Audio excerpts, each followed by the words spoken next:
يقرض الله قرضا حسنا فيضاعفه له أضعافا كثيرة والله يقبض ويبسط وإليه ترجعون۔ اللہ تبارک و تعالیٰ فرماتے ہیں من ذا الذی یقرض اللہ قرضا حسنا، کون ایسا شخص ہے جو اللہ کو اچھے طریقے پر قرض دے، فیضاعفہ لہ اضعافا کثیرا، پھر اللہ اس کے اس ثواب کو بہت بڑھا کر کئی گنا کر کر اللہ اس کو واپس دے گا۔ واللہ یقبض ویبسط، اور اللہ ہی بندوں کی روزی روٹی میں کمی کرنے والے اور فراخی دینے والے ہیں۔ وَإِلَيْهِ تُرْجَعُونَ، اور تم کو اسی رب کی طرف لوٹ کر جانا ہے۔ اس آیت میں اللہ تبارک و تعالیٰ نے بندوں کو اس بات پر ابھارا ہے اور سوالیہ انداز میں بندوں سے اللہ نے پوچھا ہے کہ کون ایسا شخص ہے جو اللہ تبارک و تعالیٰ کو قرض دے اور اچھے بھلے طریقے سے اللہ کو قرض دے۔ اس کا نتیجہ یہ ہوگا کہ اللہ اس قرض کے بدلے میں اس کے ثواب کو کئی گنا بڑھا کر اللہ اس کو عطا فرمائیں گے۔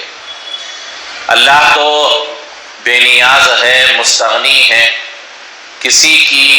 اللہ کو کوئی ضرورت نہیں ہے، لیکن اس کے باوجود اللہ قرآن میں فرماتے ہیں کون بندہ ہے جو اللہ کو قرض دے، جبکہ اللہ کو رتی برابر کسی چیز کی ضرورت نہیں۔ حضرات علماء اور مفسرین یہی فرماتے ہیں کہ اللہ کو قرض دینے کا مطلب اللہ کے وہ بندے جو محتاج ہیں، جو تنگ دستی اور مجبوری اور اضطراری زندگی گزار رہے ہیں اور خودداری کی وجہ سے، اپنے وقار کی وجہ سے، اپنے حیثیت کی وجہ سے کسی کے سامنے ہاتھ نہیں پھیلاتے، کسی کے سامنے دست سوال دراز نہیں کرتے، وہ بندے چاہتے ہیں کہ ہماری ضرورت ایک اچھے طریقے سے پوری ہو جائے اور ہمارے پاس جب کبھی گنجائش آ جائے ہم لیا ہوا قرض واپس کر دیں گے۔ تو اللہ نے ایسے ہی لوگوں کے لیے جو خوددار ہیں اور بڑے باوقار ہیں، بڑے زندگی گزارنے میں سنجیدہ ہیں، لیکن حالات کی گرفت کی وجہ سے، حالات کی مجبوری کی وجہ سے کچھ حالات میں ایسے گر گئے ہیں کہ ان کی زندگی گزر بسر ہونا بڑی مشکل سے جو ہے گزر رہا ہے، گزر بسر بڑا مشکل سے چل رہا ہے۔ ایسے لوگ نہ مساجد کے دروازوں پر کھڑے ہو کر اپنی ضرورت بیان کرتے ہیں، لوگوں کے سامنے دست سوال دراز کرتے ہیں، نہ کسی سے بھیک مانگتے ہیں، نہ کسی سے سوال کرتے ہیں، بس ایک عزت دار طریقے سے لوگوں سے یا اپنے کسی قریبی سے، کسی جانے پہچانے سے اپنی ضروریات کو پورا کرنے کے لیے قرض کا مطالبہ کرتے ہیں۔ ایسے لوگوں کو قرض دینا اور ایسے لوگوں کی ضروریات کو پورا کرنے کے لیے ان کی ضروریات کے طور پر کچھ مال ان کو دینا، اگرچہ وہ مال ہم کو 1 مہینہ بعد، 3 مہینے بعد، 6 مہینے بعد، 1 سال بعد بہرحال ضرور واپس آ جائے گا، لیکن اس کا ثواب اور اس کی حیثیت شریعت میں صدقے سے بڑی ہوئی ہے۔ ایک آدمی ہے جو کسی غریب کو پیسہ دے دیا، صدقہ دے دیا، اب وہ واپس نہیں آئے گا، انسان کو نہیں ملے گا واپس، ثواب اس کا بھی بہت ہے۔ ایک انسان ہے جو کسی خوددار آدمی کو، کسی ضرورت مند آدمی کو قرض دیا، وہ پیسہ واپس آئے گا، اس کا جو مال ہے وہ ضرور اس کو واپس پہنچے گا، لیکن اس کے باوجود اس کا ثواب صدقے سے زیادہ ہے۔ حالانکہ صدقے میں پیسہ چلا گیا واپس نہیں آئے گا، 100 روپے 1000 روپے دے دیا مسجد میں، مدرسے میں، کسی غریب کو، کسی یتیم کو، محتاج کو، واپس نہیں آئے گا، ثواب آخرت میں ہی ملے گا، دنیا کے اندر اس کا کوئی بدل نہیں ہے۔ لیکن اللہ کے نبی صلی اللہ علیہ وسلم حدیث میں ذکر فرماتے ہیں کہ جب مجھے معراج کی رات آسمانوں پر لے جایا گیا اور مجھے جنت کا مشاہدہ اور دیدار کرایا گیا کہ تو جنت کے دروازے پر میں نے ایک عبارت دیکھی، دروازے پر میں نے ایک لکھت دیکھی جس پر یہ لکھا ہوا تھا کہ جو بندہ اللہ کی راہ میں صدقہ کرتا ہے اور جو بندہ اللہ کی راہ میں خرچ کرتا ہے اس کو 10 گنا اس کا ثواب بڑھا کر دیا جاتا ہے۔ کسی نے 100 روپے دیے، 1000 روپے کے صدقے کے برابر اس کو ثواب ملے گا۔ کسی نے 1000 روپے اللہ کی راہ میں صدقہ کیا، 10,000 صدقہ کرنے کے برابر اس کو ثواب ملے گا۔ اس کے بعد دوسری لائن میں، دوسری عبارت میں یہ مضمون لکھا ہوا تھا جنت کے دروازے پر کہ جو بندہ کسی محتاج کو، کسی ضرورت مند کو قرض دے گا اس کا ثواب 18 گنا زیادہ، صدقے کا ثواب 10 گنا ہے، اور کسی ضرورت مند کو، کسی خوددار آدمی کو قرض دینے کا ثواب 18 گنا، یعنی صدقے سے 8 گنا زیادہ ثواب اس کا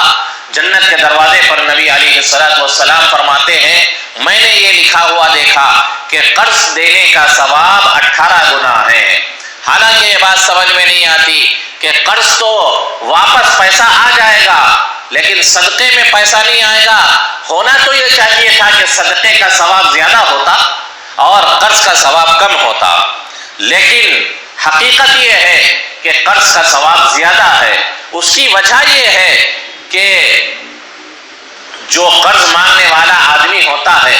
وہ خوددار ہوتا ہے، اس کو آپ قرض دے کر اس کو ذلت سے بچا لیتے ہیں،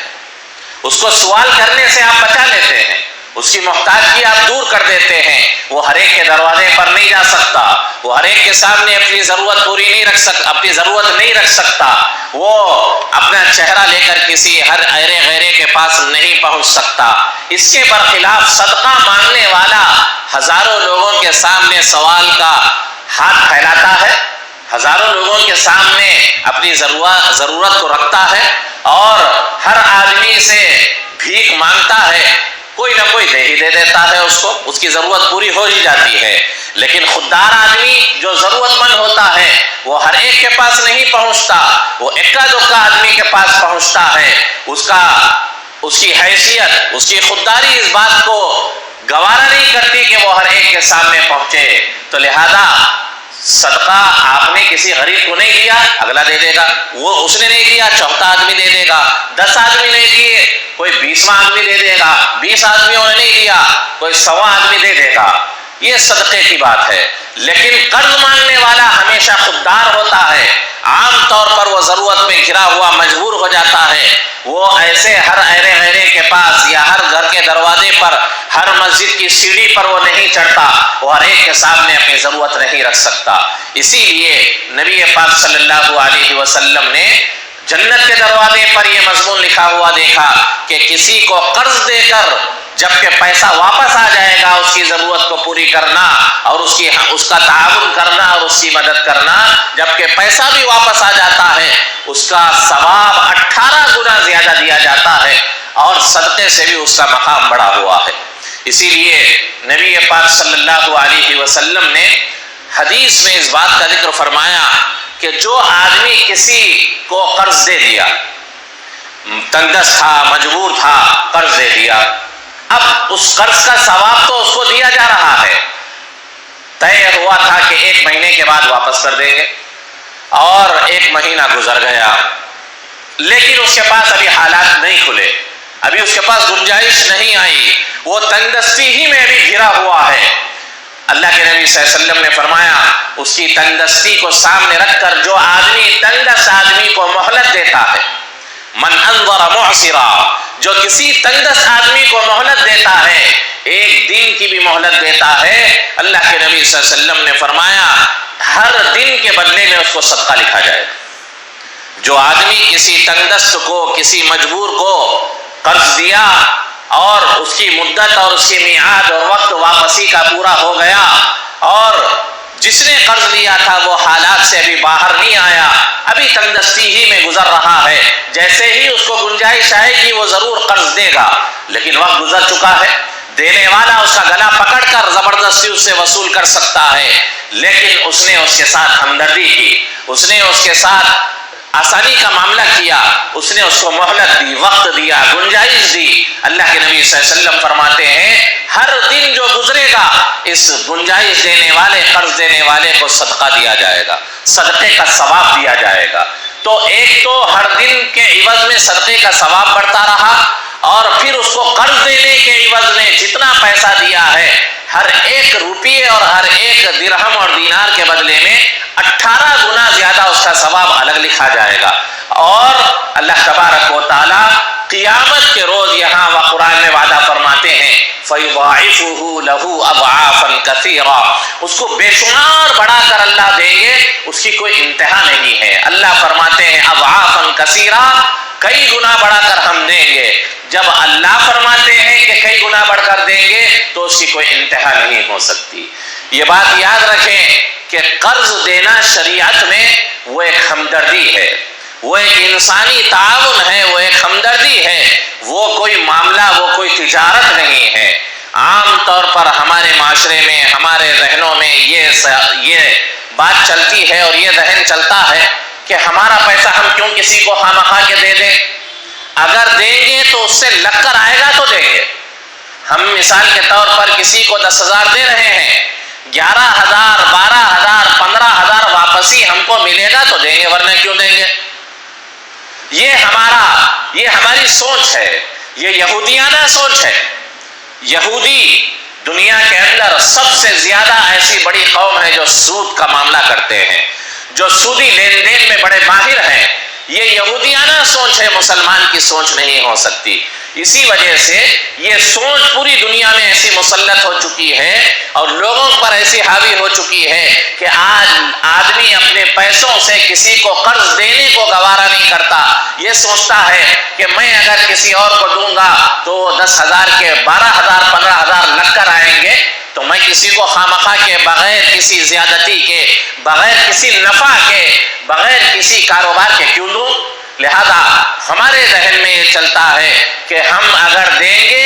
واپس اس کو لگ کر آئے گا تو دیں گے، ورنہ نہیں دیں گے۔ یہ بات یاد رکھیں، شریعت کی نظر میں قرض ایک دینی ایک ہمدردی کا، ایک نیکی کا معاملہ ہے۔ یہ کوئی تجارت کا معاملہ، یہ کوئی کمانے کا معاملہ، یہ نفع اٹھانے کا معاملہ نہیں ہے۔ ہمارے پاس بنیادی طور پر یہ بات بتا دی گئی کہ قرض ایک نیکی ہے، ایک خیر کا کام ہے، ایک انسانی بنیاد پر ایک آدمی کی مدد ہے اور ایک مسلمان کا تعاون ہے۔ اگر آپ تھوڑی دیر کے لیے یہ سوچ لیں، تھوڑی دیر کے لیے یہ دماغ میں یہ تصور قائم کر لیں کہ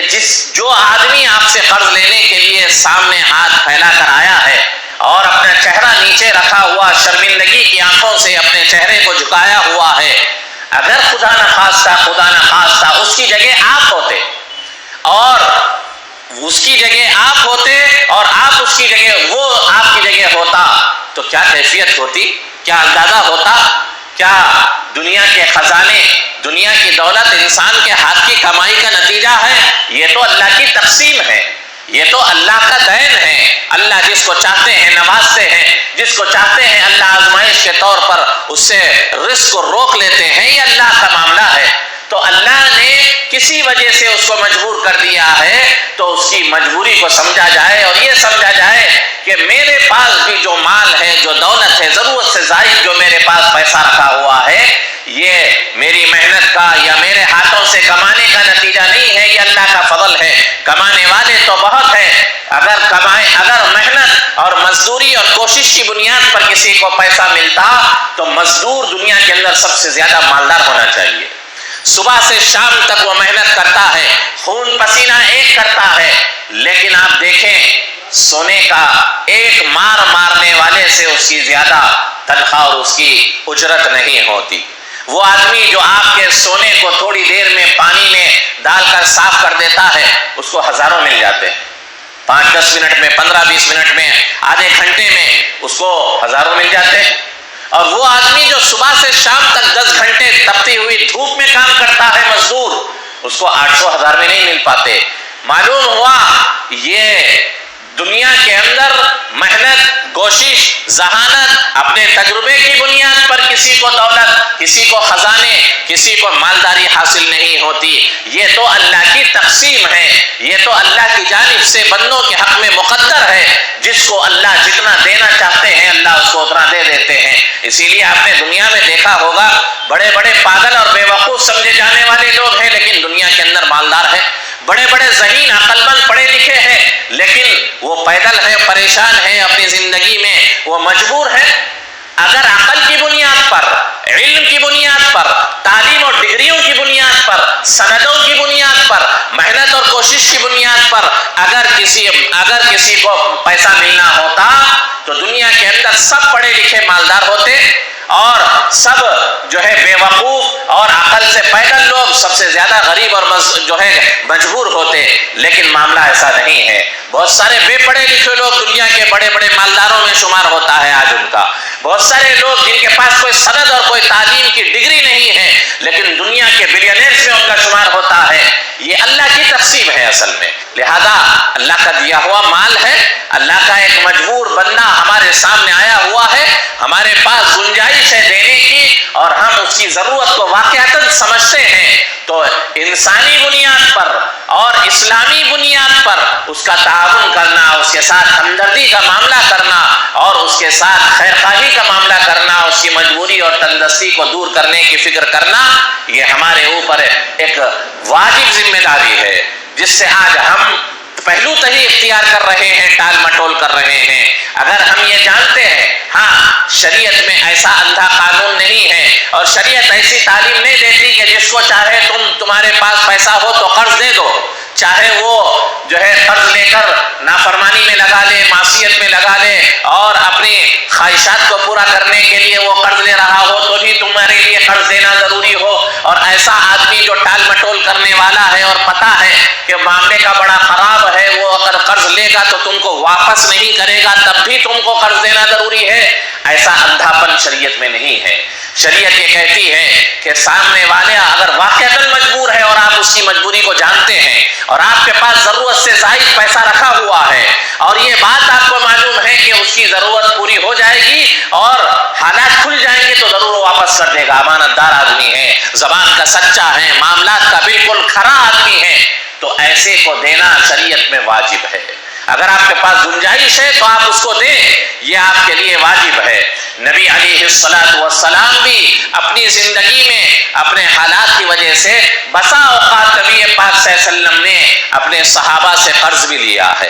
قرض انسان مجبوری میں عام طور پر ہمارے ذہنوں میں یہ ہے کہ قرض لینا گویا ایک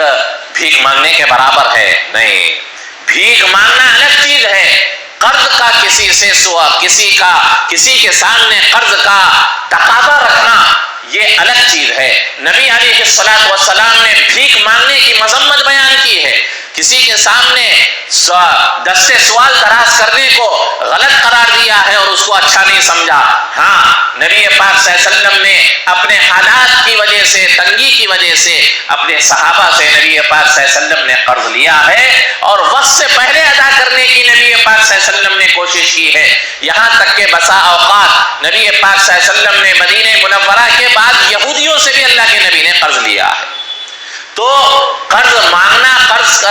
کا مطالبہ کرنا یا قرض کا تقاضا رکھنا الگ چیز ہے. کسی کے سامنے بھیک مانگنا، کسی کے سامنے دستے سوال دراز کرنا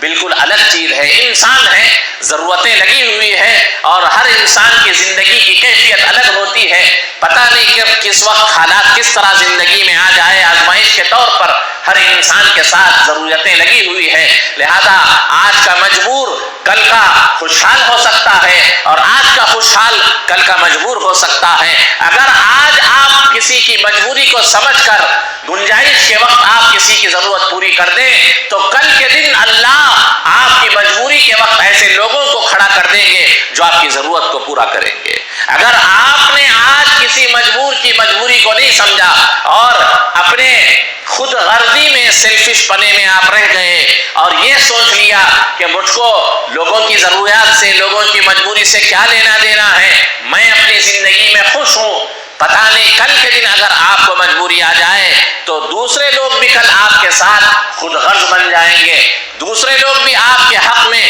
سیلفش بن جائیں گے اور آپ کے بارے میں نہیں سوچیں گے۔ لہذا اگر آج ہم دوسروں کے بارے میں سوچتے ہیں اور دوسروں کی ضرورت کے لیے ہم کوشش کرتے ہیں تو ہماری ضرورت کے وقت، ہماری مجبوری کے وقت اللہ ایسے لوگوں کو کھڑا کر دیں گے اور ہمارے وہم و گمان میں بھی نہیں ہوگا، ایسے لوگ آپ کی ضرورت پوری کر دیں گے کہ جن کے بارے میں آپ کو اندازہ بھی نہیں ہوگا۔ یہ اللہ کی طرف سے ہوگا جو اللہ آپ کے لیے انتظام کر دیں گے۔ اگر آپ کے پاس گنجائش نہیں ہے تو پھر آپ کے لیے کوئی واجب، کوئی ذمہ داری نہیں ہے۔ آپ کی خود ضرورت ایسی ہے کہ کمائی جتنی ہوتی ہے گھر کی ضرورت میں خرچ ہو جاتی ہے، کوئی آپ کے پاس ضرورت سے زائد پیسہ رکھا ہوا نہیں ہے تو آپ اس کے مکلف نہیں ہیں۔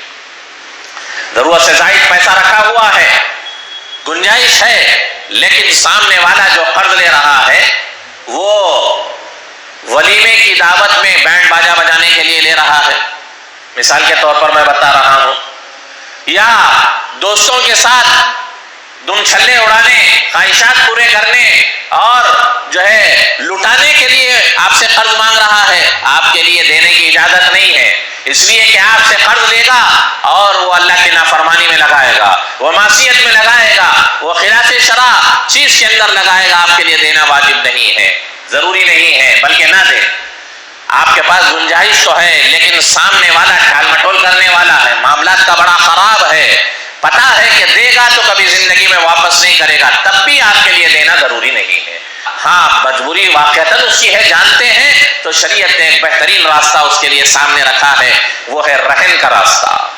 اگر قرض لینے والا یہ چاہتا ہے کہ آپ اس کو کچھ 1 لاکھ روپے 2 لاکھ روپے ضرورت کے لیے دے دیں اور آپ کو ڈر ہے، آپ کو خدشہ ہے کہ کہیں اگلے دن انکار کر دے گا اور اگلے دن جو ہے وہ مکر جائے گا، ٹال مٹول کرے گا، انکار کر دے گا اور یہ خدشہ ہے کہ وہ پیسہ کبھی واپس ہی نہیں کرے گا، تو آپ اس سے اس بات کا مطالبہ کریں کہ بھائی آپ کی گاڑی ہے وہ لا کر میرے پاس بطور امانت کے رکھ دیں، آپ کے پاس سونا ہے بطور رہن کے لا کر میرے پاس رکھ دیں، اور جو ہے 1 لاکھ روپے 2 لاکھ روپے یا زمین کے کاغذات ہیں، گھر کے کاغذات ہیں، یا جو بھی ایک مال ہے، کوئی بھی شے ہے، کار ہے، گاڑی ہے، کوئی بھی چیز آپ بطور امانت کے میرے پاس رکھ دیں،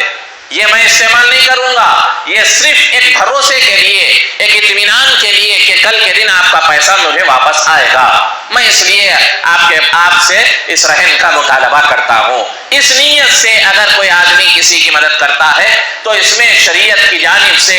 گنجائش ہی نہیں بلکہ اس کی ترغیب دی گئی ہے کہ رہن کا معاملہ کر کسی سے کوئی چیز لے کر آپ اطمینان کے طور پر رکھ لیں، اگر کل کے دن وہ واپس نہیں دے گا تو آپ اس چیز کو بیچ کر اپنا پیسہ وصول کر سکتے ہیں، یہ شریعت میں گنجائش رکھی گئی ہے۔ لیکن ہمارے معاشرے میں رہن کی غلط صورت چلتی ہے، کسی آدمی کو ضرورت ہے پیسوں کی، 5 لاکھ روپے اس کو دے دیا، اور جو آدمی پیسے لے رہا ہے اس کے گھر کو ہم بغیر کرائے کے استعمال کر لیتے ہیں،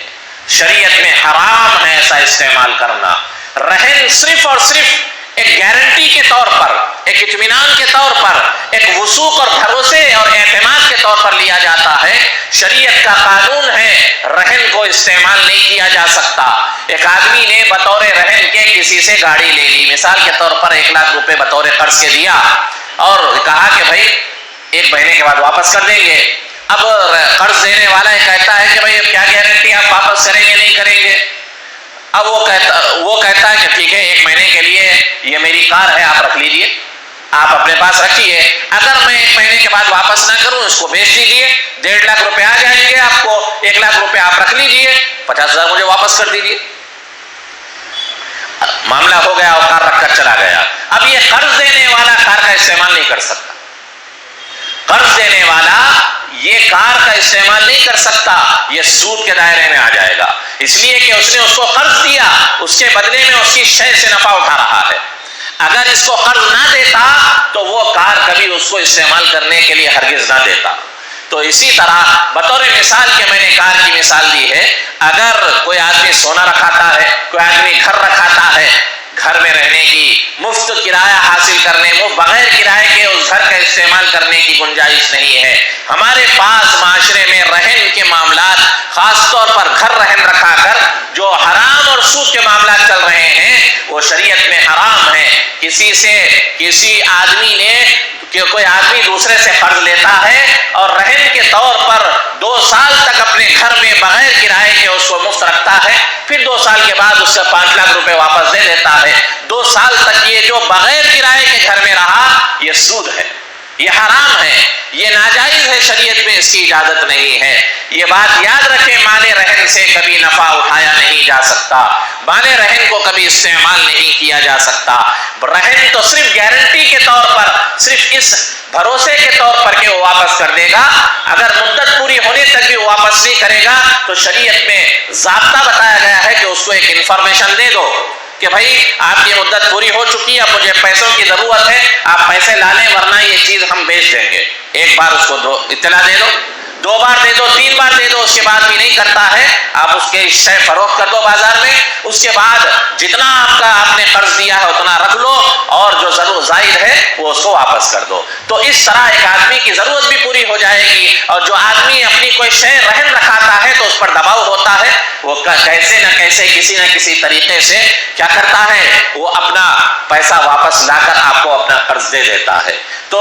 شریعت کے اندر بہت سارے قرض کے اور رہن کے احکام ہیں۔ خلاصہ یہ ہے کہ آج ہمارے پاس الحمدللہ اللہ کی طرف سے بہت سارا مال گنجائش سے زائد ہمارے پاس رکھا ہوا ہوتا ہے، ہم صدقے کی طرف تو ذہن لے جاتے ہیں، غریبوں کی مدد تو کرتے ہیں، لیکن بہت سارے ایسے لوگ بھی ہوتے ہیں خاندان میں، اڑوس پڑوس میں، دوست احباب میں، ملنے جلنے والوں میں اور محلے والوں میں جو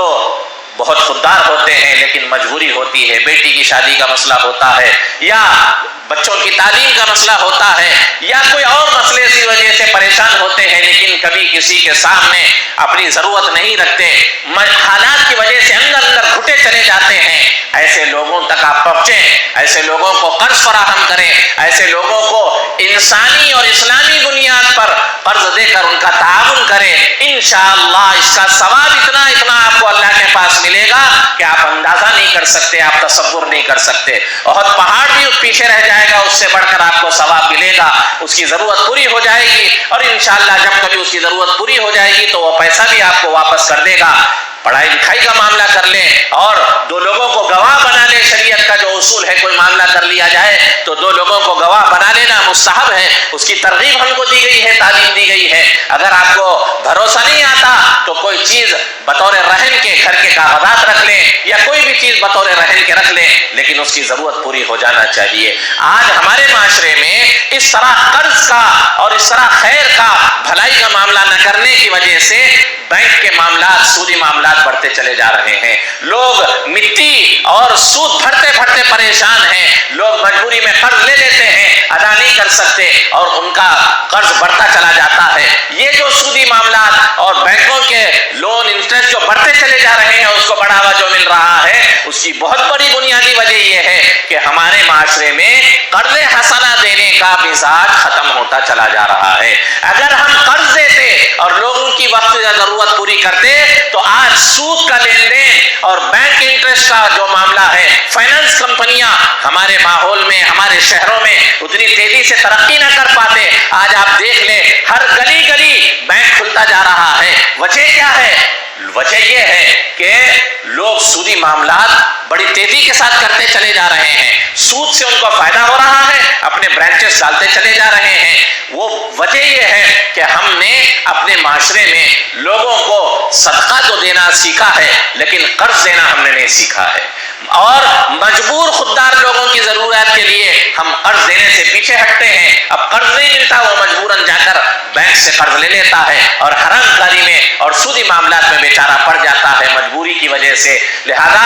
یہ جتنے بینکوں کے معاملات، لون کے معاملات، انٹرسٹ کے معاملات، فائنانس کمپنیاں جو بڑھتی چلی جا رہی ہیں، اس کے پیچھے ایک بہت بڑی وجہ یہ ہے کہ ہم نے قرض حسنہ دینے کا مزاج ختم کر دیا ہے۔ مالدار لوگ، خوشحال لوگ اپنے بینک میں، اپنی تجوری میں، اپنے گھر میں لاکھوں روپے ایسے ہی رکھے رہتے ہیں، سالوں گزر جاتے ہیں، لیکن کبھی ان کے استعمال کی نوبت نہیں آتی۔ ادھر دوسری طرف آدمی مجبوری کی وجہ سے پریشان ہوتا ہے اور وہ بینک کا دروازہ کھٹکھٹا کر سودی معاملات میں پڑ کر بینکوں کو وہ سود بھرتا چلا جا رہا ہے۔ ایک مسلمان بھائی ہے، ایک انسان ہیں وہ ضرورت سے مجبور ہو کر اپنی زندگی میں وہ پریشان ہیں، لیکن ہم قرض دینے کے لیے تیار نہیں ہوتے۔ اسی لیے ہم کو چاہیے کہ یہ مزاج اور رواج بڑھائے اپنے معاشرے میں کہ جو گنجائش رکھنے والے لوگ ہیں، جو خوشحال لوگ ہیں، وہ اپنے